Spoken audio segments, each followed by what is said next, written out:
University of Buckingham, Money, Banking and Financial Markets, Summer Term 2020, Lecture 6, Financial Instruments.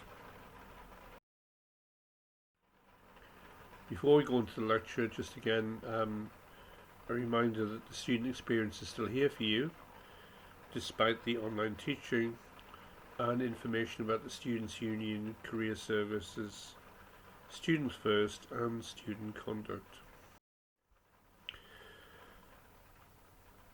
This week we're going to actually look at a number of financial instruments, derivatives, mortgage-backed securities and credit default swaps. There are many financial instruments, but these are particularly interesting given the financial crisis of 2007 to 2008. This week we're going to actually look at a number of financial instruments, derivatives, mortgage-backed securities and credit default swaps. There are many financial instruments, but these are particularly interesting given the financial crisis of 2007 to 2008.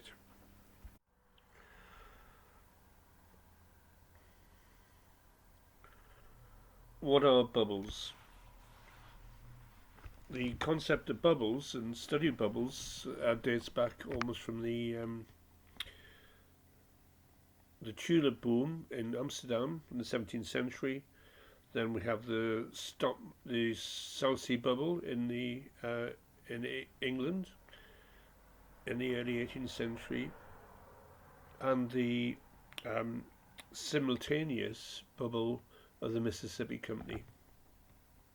Since then we've had many others. We've had housing bubbles, we've had stock market booms, we've had the internet bubble, obviously the housing bubble which led to the financial crisis. But experimental economics shows that bubbles will not necessarily occur in goods and service markets, but they occur when there is speculation. Bubbles occur therefore in asset markets, where assets are purchased mainly not for their use, but mainly for resale at a higher price. So in stock exchanges, real estate and so on. And we had a big real estate bubble in Japan in the 1990s. But Austrian theory argues that bubbles are created by central banks through actually setting interest rates at the wrong level. Under the rational expectations view, and then Eugene Fama's view on efficient capital markets, which he argues is a weak, semi-strong, strong form. Weak, no historical data can help predict tomorrow's price. Semi-strong, information quickly important to prices. In strong, no person or person have an informational advantage. Obviously, if you have the strong form, there is nothing which necessarily create a bubble. Since we don't know what can create bubbles, it's possibly we should stick to some sort of monetary policy rule, like Friedman argued for.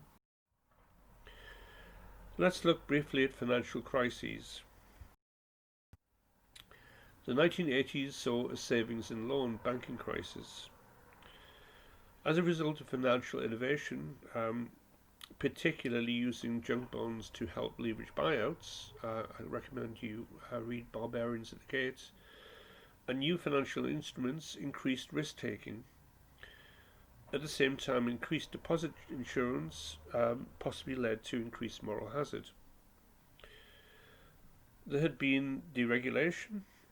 1980, the Depository Institutions Deregulation and Monetary Control Act, and the Depository Institutions Act of 1982.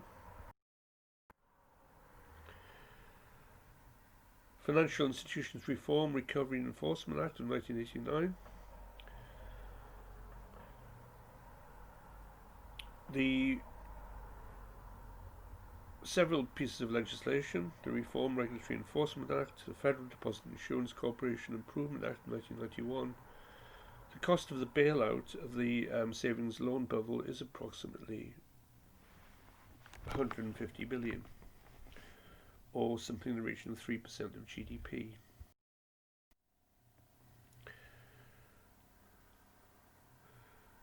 Is deposit insurance to blame for some of the banking crisis? Again, the jury's out on that. The common features of these crises is the existence of a government safety net, where the government stands ready to bail out troubled financial institutions. So what is a financial crisis? Financial crisis has several characteristics. One, large disruptions to information flows in financial markets. Financial frictions between institutions increase sharply, and in some cases financial markets stop functioning. The asset market effects on balance sheets is if there's a stock market decline, it will reduce the value of assets. Decreases the net worth of corporations. Unanticipated decline in the price level, which actually leads to an increase in real debt levels. Liabilities increase in real terms and net worth decreases. Also, an unanticipated decline in the value of the domestic currency, as we've seen in many cases the crises in countries like Argentina. Increases in debt denominated in foreign currencies will then further decrease net worth, causing asset write-downs in property markets and other markets, and ultimately a foreign exchange crisis. Well, the factors causing financial crises in advanced countries, this is based upon the work of Reinhardt and Rogoff, this time is different. Financial liberalisation and easy monetary policies, anti-cyclical policies with low central bank interest rates. Begin of a banking crisis will nearly always start from some contraction in the real economy, leading to a deterioration of financial institutions' balance sheets. A sharp increase in market interest rates as people have become less willing to lend to each other. This is not policy rates, this is market interest rates. Possibly a housing and a stock market crash. The adverse selection problem increases the need for external funds into the system, and therefore both adverse selection and moral hazard, leading ultimately to bank failures, as in the 1930s. Again, some of the causes: anti-inflationary interest rate hike by the central bank. Another possibility can lead to a hot inflow of money. Government fiscal imbalances, another cause of financial crisis, creates fears of default on government debt, leading investors to pull their money out of a country, and again leading to a currency crash and another problem. Fear of default of external and domestic debt and an inflation crisis. This is what happened in the Asian markets in the 1990s. What's the aftermath? Again, according to Reinhardt and Rogoff, housing real prices typically fall 35% over 6 years. Equity prices can fall by 56% over 3.5 years. This is an average of financial crises. Real output falls 9% over 2 years on average, and unemployment increases by 7% on average over 4 years. In a severe crisis, tax revenues collapse. Government debt explodes by an average of 86% due to the need to save banks, as happened after the financial crisis, from collapse and a further fall in tax. And then let's look at the financial crisis of 2007 to 2009. A housing price bubble formed. There was a development of the subprime mortgage market which fueled housing demand and housing prices. And agency problems arose. The originated distribute model is subject to a principal investor agent mortgage broker problem. Borrowers had little incentive to close information about their ability to pay because they were offered cheap terms. There was at the same time a stock price bubble which led to the financial crisis, which you can watch that on YouTube.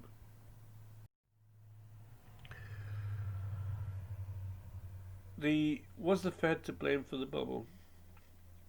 John Taylor for the Taylor rule has argued that the low rate of interest policies of the Federal Reserve in the 2003-2006 period caused the housing bubble and the stock exchange bubble.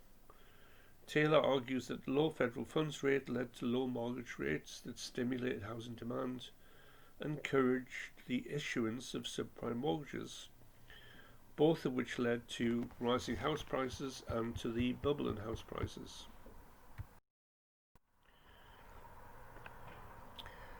As a result, banks' balance sheets deteriorated rapidly, so write-downs, sales of assets and credit restrictions. Then some high-profile firms failed. Bear Stearns failed in March 2008.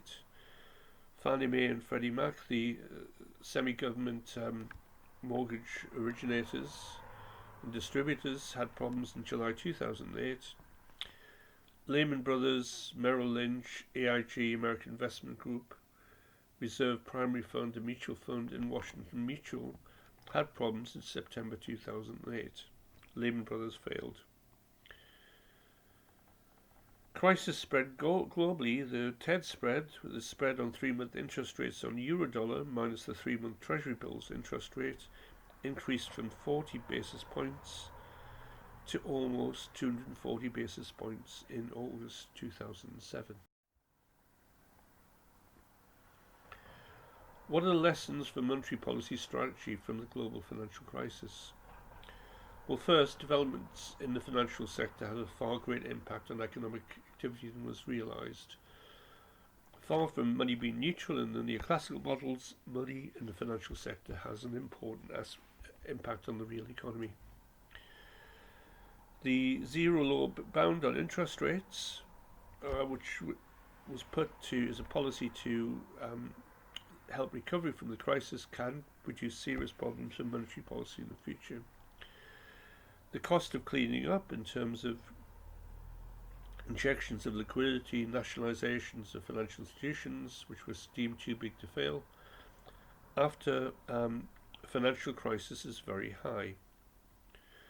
Finally, price and output stability, as occurred in the period of the Great Moderation up to the financial crisis, do not ensure financial stability. In fact, there is an argument by Minsky, one economist, that actually financial price and output stability leads to a situation where financial instability will inevitably result. Other lessons: macroprudential policy is important. Regulatory policy to consider and evaluate what has happened in credit markets in aggregate. Monetary policy: central banks and other regulators should not have a laissez-faire attitude and let credit-driven bubbles proceed without any reaction. As one federal bank chairman said, raising interest rates as a boom starts is like taking away the punch bowl before the party. Possibly this has to occur. There has to be more monitoring and reactions by monetary policy to prick bubbles before they occur. Let's consider the relationship between asymmetric information and financial regulation. Obviously, when there's a bank panic, those who are depositors are trying to get their money back fear that they have less information about the creditworthiness of the bank than themselves, which leads to a stampede to get the money back. Is this possibly the need for deposit insurance to protect it? The Federal Deposit Insurance Corporation in the United States short-circuits bank failures and tries to contain the contagion effect through a payoff method. It's a purchase assumption method which is typically more costly for the FDIC. Other forms of government safety net have lending from the central bank to troubled institutions, what is known as the central bank acting as a lender of last resort.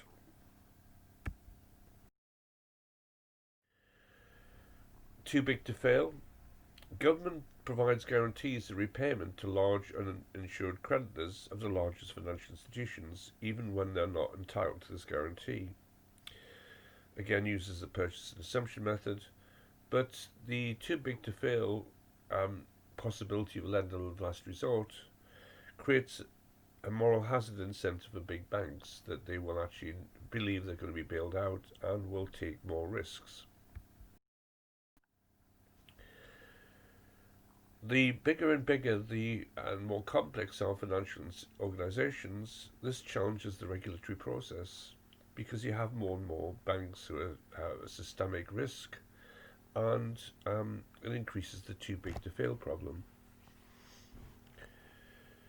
It extends the safety net to new activities of banks, increasing the incentives for risk taking in these areas, as occurred during the global financial crisis, as banks got more and more involved with new activities and new types of securities. Well, here's the problem with moral hazard. Depositors don't impose the discipline of the marketplace, which they would do if there wasn't for the insurance system. And big financial institutions have an incentive to take on greater risk. Adverse selection. The banking industry, which tends to pay more money, will attract risk lovers who find banking attractive, and will be an increase in shadow banking activities. And depositors will have little reason to monitor financial institutions or ability to do so.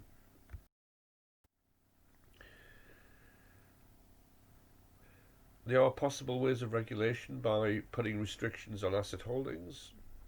For example, attempts to restrict financial institutions from too much risk taking, banking regulations to promote diversification, reducing risk, and possibly permitting holdings of common stock by banks. Another area is capital requirements, obviously a minimum leverage ratio for banks, the Basel Code, which is based on risk-based capital requirements, and of course regulatory arbitrage. Capital requirements or government-imposed capital requirements are another way of minimising moral hazard at financial institutions. The two basic forms. The first type is based on a leverage ratio, the amount of total capital divided by the bank's total assets, to be classified as capitalised or capitalised. A bank's leverage ratio must exceed 5%. A lower leverage ratio, one below 3%, triggers increased regulatory restrictions on the bank. And the second type is risk-based capital requirements.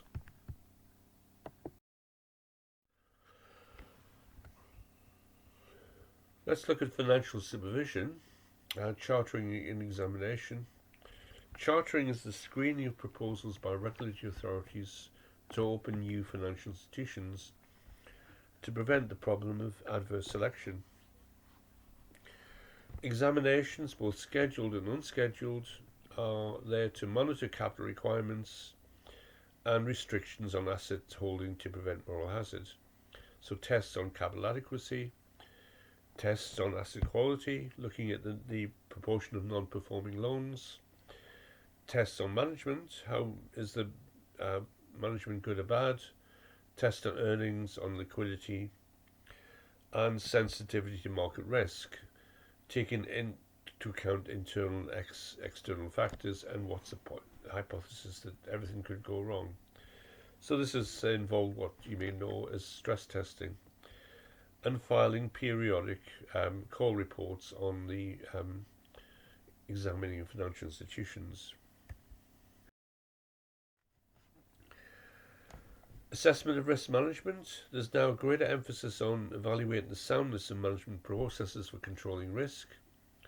A Trading Activities Manual of 1994 for risk management rating is based upon the quality of oversight provided, adequacy of the policies and limits for all risky activities, quality of the risk measurement systems and monitoring systems, the adequacy of internal controls within financial institutions, then looking at interest rate risk limits, Again, internal policies and procedures, internal management and monitoring, and, as we mentioned before, stress testing and value at risk. There are disclosure requirements, requirements to adhere to standard accounting principles and to disclose a wide range of information. The Basel II record and the Securities and Exchange Commission in the States put particular emphasis on disclosure requirements. The Sarbanes-Oxley Act of 2002 established the Public Company Accounting Oversight Board with the policies of mark-to-market or fair value accounting. In the United Kingdom, the United Kingdom Financial Services Act was important, 2013. This gave the Bank of England responsibility for oversight of the UK financial system as a whole by establishing a new financial policy committee within the bank with powers to monitor and respond to risks. It involves setting up a new regulator of safety and soundness in the financial services sector, the Prudential Regulation Authority, which works under the Bank of England to supervise all firms that manage significant risks as part of their business. Banks and other deposit takers, insurance companies, and large investment banks. Also established a new business regulator for financial services, the Financial Conduct Authority, with the aim of protecting consumers and supervising all firms to ensure that business across financial services and markets is conducted in a way that advances the interests of users and participants.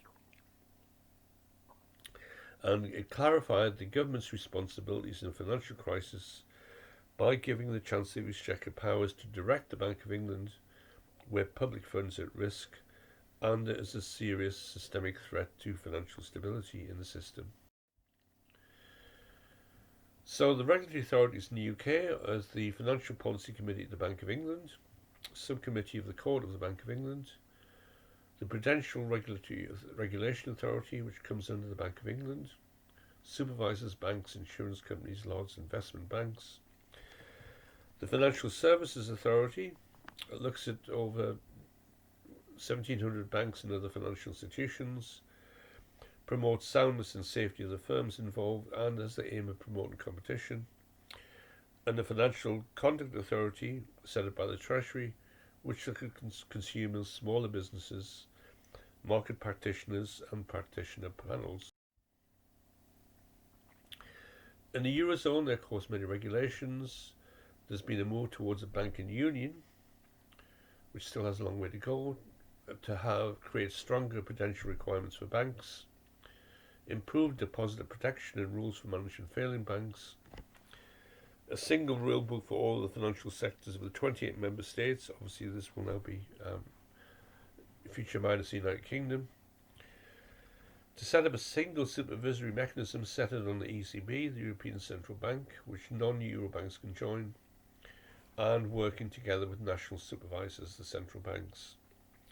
A single resolution mechanism, a single resolution fund, single rule book, especially with regard to capital requirements, more capital of better quality, capital buffers against losses, how much leverage can be undertaken compared with capital. Obviously, if banks trading derivatives, then more capital will be needed, and to promote better corporate governance. So that's where things are moving in Europe.